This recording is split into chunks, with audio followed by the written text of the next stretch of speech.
Hey everyone, if you want to reset Vivaldi browser settings in 2026, you're in the right place.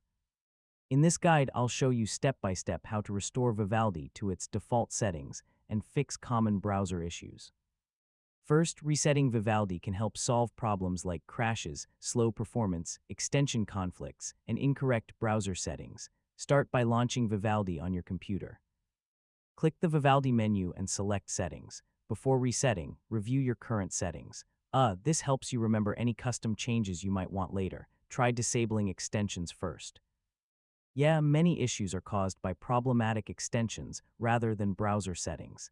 If the issue continues, restore browser settings to their default values. This removes custom configurations causing problems. After resetting, restart the browser. Yeah, this ensures all changes are applied properly. Now open websites and test whether the issue has been fixed. If problems remain, creating a new profile can help eliminate corrupted user data. If resetting doesn't solve the issue, reinstalling Vivaldi may provide a complete fix. For best results, sync your bookmarks and passwords before making major changes. A common mistake is assuming that resetting the browser deletes bookmarks and passwords. Most personal data remains safe when only settings are reset, and that's it. You've successfully learned how to reset Vivaldi browser settings in 2026. Thanks for watching, and I'll see you in the next tutorial.